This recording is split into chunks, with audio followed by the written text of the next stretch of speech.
All right, let's do some brakes on a 2005 Pontiac Vibe. Got it up right now on safety stands. First thing we got to do is take the wheels off, take a look at them. I know they're already bad. Let's get those wheels off.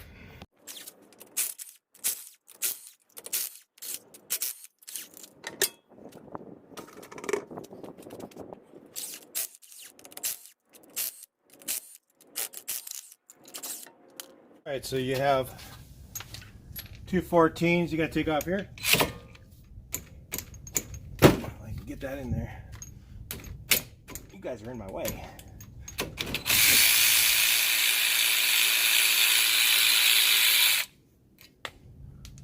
Two 14s.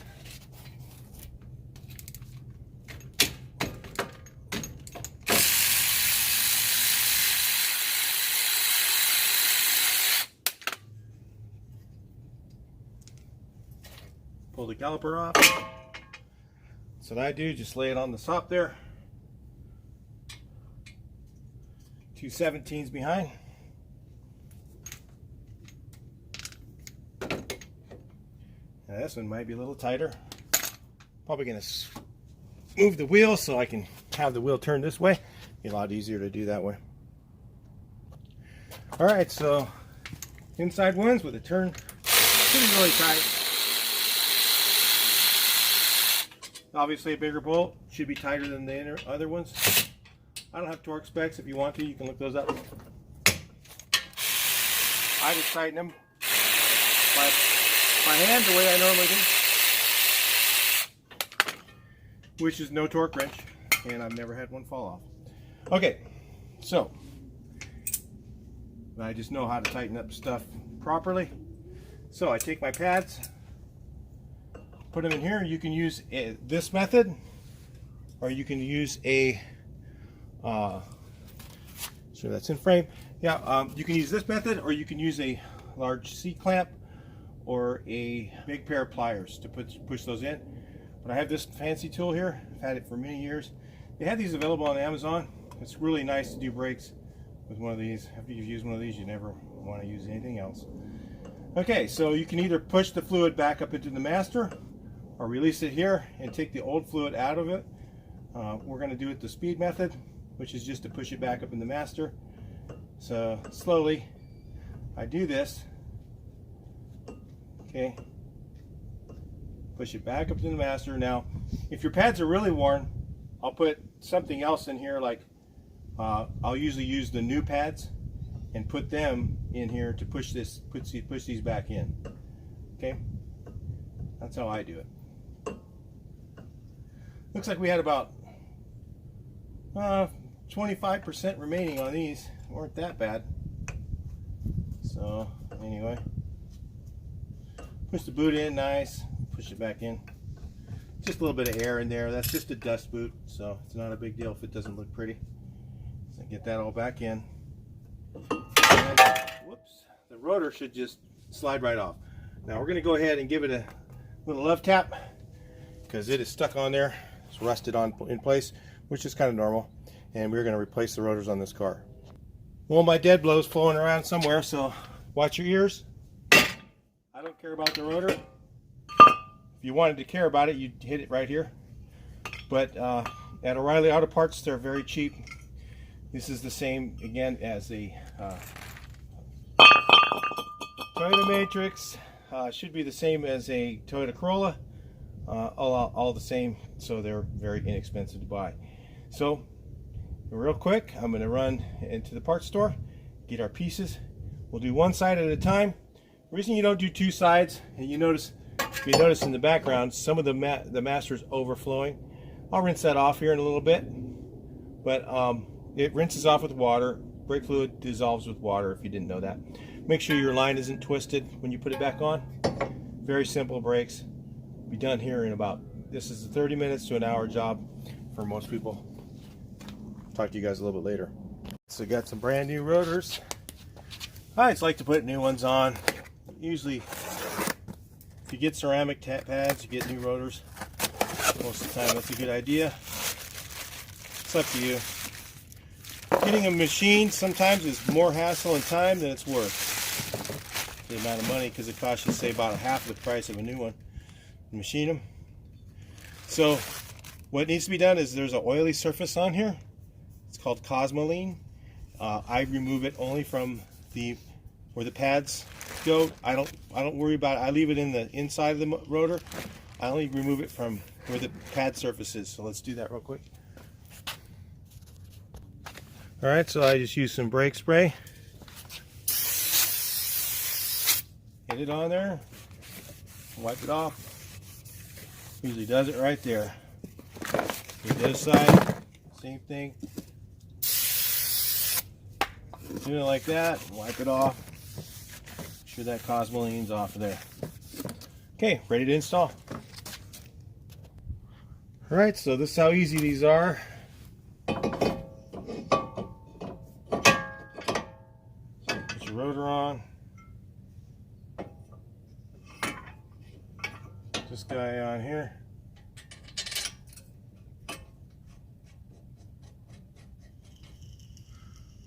Do both of these real quick. Kind of get them hanging in there. Put this one back up over here.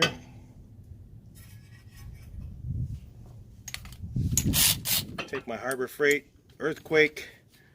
These things are really handy. $100, best $100 I ever spent.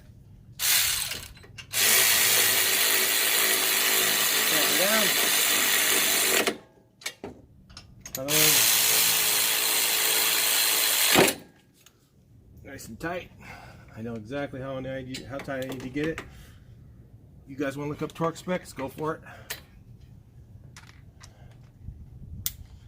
All right, new pads. Let's check them out. All right, so the pads come with shims. I've checked the old ones out.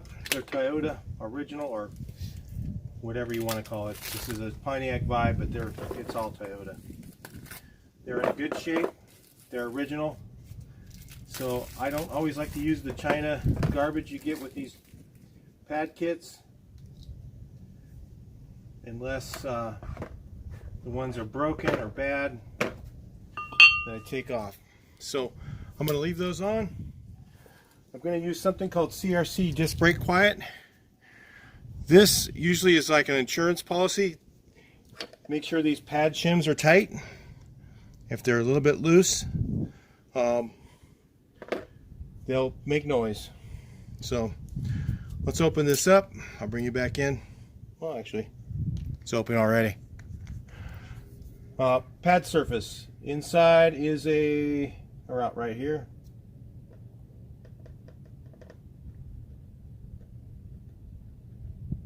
It's where the caliper mounts. And the outside is right here. And they're both, I'm looking at them because they're both the same. Right there. On the back side of the pad, put the inside one in place.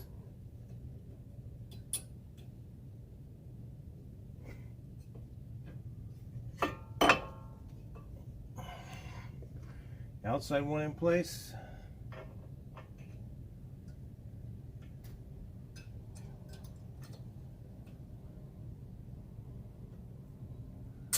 May not be able to get these ones in without taking that. You have to put these in from the inside.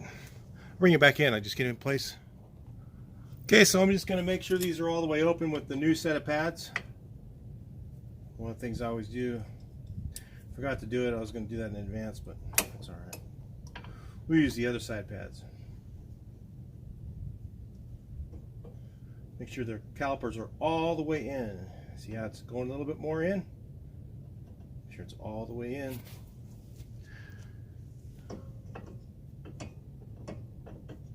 Because the pad thickness of the new ones is thicker than the old, right? So I put this thing on here.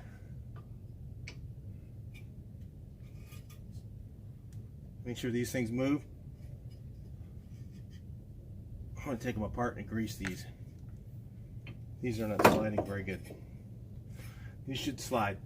No, it's not sliding. Take them off and grease them.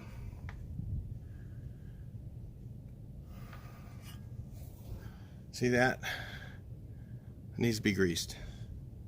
Let's grease them up, bring them back in, bring you back in. All right, so got these all moving good. You can see that should move nice and freely. If it doesn't, what happens is your pads will wear out prematurely.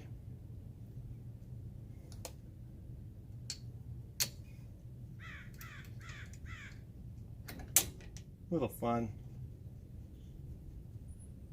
Make sure your shims are nice and tight in the spot. Got my last bolt there. I'll put it on, bring you back in. All right, crank these down, 14. Not too tight on these.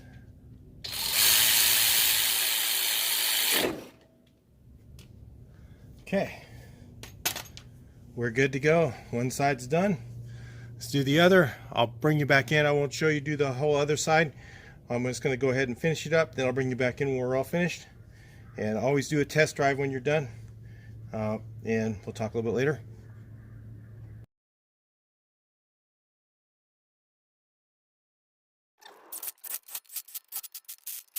All right, so I went ahead and checked the master cylinder. It's full. That's right here. Always check, and when you're doing brakes, always check all the lines. Make sure there's no heavy rust. Make sure there's no leaking fluid. If there's anything leaking, replace it. No rebuilding, replace it. So check everything around, and then make sure there's no leaks anywhere in the brake hydraulics. There's no heavily rusted lines or anything like that. If they are, replace them. So first thing you want to do when you first get done is go ahead and start the engine and pump the brake pedal. So we're done, the engine's running. First thing you want to do is you're not going to have any brake pedal, because until your calipers are actually touching your rotors, or your pads are touching the rotors, you're going to have a little bit of a gap in there. So you want to pump the brake pedal a bunch of times, make sure you have a good brake pedal, and then always again recheck your master level, make sure it's in between the lines. Properly reading. If you have no fluid in your master, that means you have a leak. So you need to find that leak and make sure it's repaired. So that's just basically basic knowledge on brakes.